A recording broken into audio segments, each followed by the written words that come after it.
518 Sports, 518sports.com. I'm Connor Hall, and on the phone with me today, I have a guy who seems to do everything when it comes to covering basketball. He's a 76ers insider, an NBA draft analyst for USA Today, and a college basketball scout for Draft Express. If you want to know anything about basketball, he is your man. That man is Derek Bodner. Derek, welcome on the show. Thanks for having me. All right, let's start off with a circumstance that happened a little while ago, and since I'm talking to an NBA expert, I have to ask, what did you make from the Draymond Green groin kick that occurred during the Western Conference Finals? I think it's unfortunate. I think people make bad decisions in the heat of battle. I don't want to make too much of it, but certainly there's a little bit of a disturbing pattern going on there. I do think they probably could have come down a little bit harder and tried to curtail any more of that from going on. I don't condone it, but I also, don't want to make too much out of one situation. It was not a good move, that's for sure. Had it been a regular season game or a game that didn't mean as much as a Western Conference Finals game, do you believe he would have gotten suspended? Yeah, I think there was probably a pretty good chance he would have. I do think the severity of it, and to be honest, I don't necessarily disagree with the NBA in that regard. I don't want to see series determined based off of, suspensions and technical fouls and all that. So I do think there was probably pressure not to suspend him, and I don't necessarily disagree that was the right call. All right, let's switch it over to the NBA draft. In your latest mock draft, you have Simmons going number 1 and Ingram going number 2. There's talks around the league that Dragon Bender or even Jaylen Brown could slip into that 2 spot. Do you see Simmons and Ingram being a lock at 1 and 2? I think it's pretty close to a virtual lock at 1 and 2, and in that order too. I do think Philadelphia is very heavily leaning towards Ben Simmons at number 1, and I would be pretty stunned right now if the Lakers win with anyone other than Brandon Ingram at number 2. That being said, at this time last year, I think most people expected them to go with Jahlil Okafor. So they are a team that tends to keep things close to the vest. There is certainly an opportunity for them to surprise us, but I would be pretty surprised if it wasn't Brandon Ingram at number 2. Derek Bodner, NBA draft analyst for USA Today and Philadelphia 76er insider on the phone right now. Derek, when someone thinks of the 76ers, they seem to only think of their 10-72 season this past year. But what people fail to realize is this roster is a roster full of young talent. I mean, we're talking Joel Embiid, Jahlil Okafor, Nerlens Noel, and Jerami Grant. What can a versatile guy like Ben Simmons add to this team? Well, I think what Ben Simmons will mostly add to the team is, a little bit of certainty that they haven't been able to get so far in this 3-year rebuild. You talk about all that young talent, and it's certainly true, but there's a lot of uncertainty around there. Joel Embiid, whether or not he's going to play. Dario Saric, whether he's going to come over. Jahlil Okafor, whether he can improve his defense.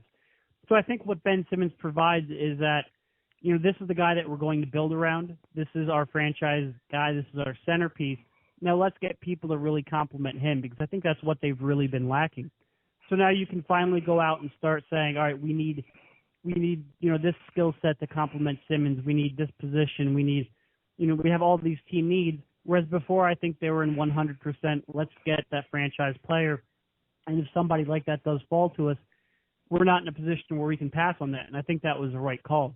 So I think more than anything, clearly when you have Ben Simmons passing on your team, that opens things up for, everyone around him. But more than anything, I think it really provides them that little bit of certainty that they can now move to, phase 2 of this rebuild, because they accomplished their main goal in the 3-year quote-unquote tank. Now, do you think Simmons could be a better franchise player than what Jahlil Okafor was made out to be? He was coming in, he was going to be their franchise player, but then he got into some off-the-court controversies there. And, Ben Simmons seems like a pretty humble guy. He hasn't gotten in any trouble. So do you think he's a better fit for that franchise player? Yeah, well, I don't think when they're looking at it, I don't think the off-the-court incidents are very high in the concern list. I think most people view that as, a time period of his life that he didn't handle all that well, but I don't think they really view it as too much of a long-term concern. I think the bigger concern is his defense, and whether or not in today's NBA, which, forget about whether his post offense fits. I think it's really his defense, and with how much you need your big man to rotate, to cut off dribble penetration, to play the pick and roll, and to switch ball screens, whether or not he can survive in that environment, and whether or not he's a guy who can really have the kind of impact that is really a franchise player. Everybody knows he has the talent and the skill level to do it, but does he have the overall game to be that impact player? And I think that's where the real concern comes in. That's one of the bigger debates going on in Philadelphia right now, is whether or not you can give up on a talent like him too quickly. I do think Ben Simmons is a better overall prospect. I think clearly his athleticism helps him translate to the NBA, but I think he's also better at getting his teammates involved. I think that's going to be an important part too. And for all the struggles he had defensively at LSU, he has the tools to be a plus defender at the power forward spot, whereas I don't think anybody looks at Jahlil Okafor and thinks he's going to be a plus defender. And at that center position, I think that's really necessary to be a true impact player. So, yeah, I think he's a better franchise guy to build around. I think defensively he's easier to mitigate his weaknesses. And I think offensively his skill set is able to elevate his teammates better than Okafor's is. Now, you mentioned being able to help your teammates thrive on the court with Ben Simmons, and that's something that LeBron James does very well. And many people are comparing Simmons to LeBron with his frame and playmaking ability. And when I saw Simmons play at the Dick's National Tournament 2 years ago at Madison Square Garden, it really showed how much he can just take over a game with his scoring, passing, and playmaking ability in general. Would you compare him to LeBron James? And if not, who would you compare him to? Well, I think I think anytime you make a comparison like that to an all-time great, you're probably going to come up on the short end of the stick. I think stylistically there's certainly some similarities. I would probably go more like a more athletic Lamar Odom. I think that's probably a stronger comparison base just because the LeBron is so unique. But yeah, I mean, stylistically, certainly he's a big forward. Can play out of the 3 or the 4, has that athleticism, can attack the basket off the dribble, and has that elite passing and rebounding ability. So I see the comparisons. I just hate going to that degree because you can say, a guy stylistically plays like this, but everyone reads that as, he's going to have the same level of impact. But yeah, I think there's some fairness in that comparison. Lamar Odom, like I said, is another one that he plays a little similarly as. Those two are kind of the ones that jump out to me. Now, obviously, this draft class has a lot of potential at the top of it with Simmons, Ingram, Bender from Croatia, Hield, Murray, Brown, etc. But who do you see being the biggest sleeper in this draft, kind of coming out of nowhere and succeeding in the NBA? I think that's an interesting question. I like Wade Baldwin quite a bit out of Vanderbilt.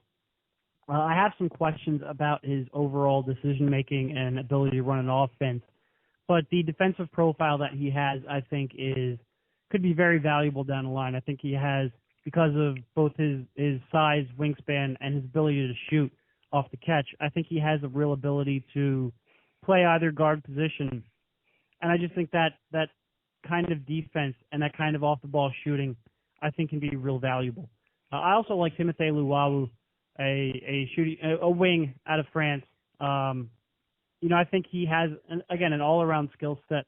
He's improved his perimeter jump shot.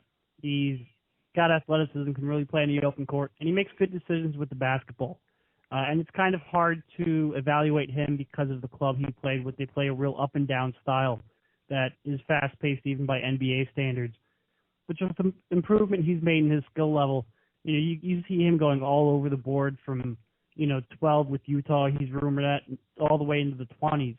So if he slides on draft night, I think he could be a real steal in this draft. And another guy, 2 more guys real quick, I guess I'll say, DeAndre Bembry out of St. Joseph's. Shooting is obviously incredibly important in today's NBA.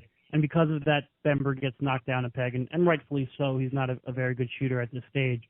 But he does everything else very well. He rebounds, he defends, he beats his man off the dribble, he makes plays, he makes passes with the ball. So I think if he could find a way to, step into a world-class shooting coach, really prioritize that aspect of the game. If he can make progress, I think he could really outshoot his draft slot. So I think he's another one, and probably Denzel Valentine too. I think we at this point focus so much on what a prospect can't do, and certainly Valentine has his athletic shortcomings which then translate into real defensive concerns. But he's so skilled and so smart, and I think that's maybe something we underrate a little bit. His decision-making is at an absolutely high level. So when you're talking about a guy in the late teens or even 20s, I think Valentine could be a real bonus for a team. Now on to free agency, there's a whole list of big names like Kevin Durant, Andre Drummond, Hassan Whiteside, Bradley Beal, and DeMar DeRozan, just to name a few, who are just waiting for that big paycheck. What team is going to go home the lucky winner and land a big-name star this summer? Well, I mean, that's a great question because everybody in the world has cap space. I think those teams with established stars that can really attract someone to free agency, it's really hard to say. I think when all is said and done, you might not see a whole lot of movement this summer, maybe not as much as you expect, because I think a lot of people might take, maybe a one-term deal or options to try to hit next year when the cap is supposed to be even higher. So I'm not sure if maybe this is the year where there's all that movement. But certainly it's going to be interesting. I can't tell you which team is really going to be the winner. I think, like I said, ultimately I think a lot of these high-profile guys are going to end up going back to their original teams. But it's certainly an environment we've never had with this rising cap space and this national TV deal. And it'll be an opportunity, I think, for a lot of smart GMs, maybe not to target these, high-profile guys, but more the second and third tier, the guys who they think can develop down the line, because there's a lot of money that's going to be thrown around. NBA Finals, we have the Warriors, who had the best season in the history of basketball and escaped a 3-1 deficit from the Thunder against the Cavaliers and the best player on the earth in LeBron James. It has all the expectations to be a good one, seeing how it's a rematch from last year. But what are you expecting from this time around? Yeah, I think this was a series everybody wanted, and as great as OKC versus San Antonio was, as great as OKC versus Golden State was, and the way that they were able to come back was really an epic series. But I think this is what everybody wanted. This is the rematch everybody wanted.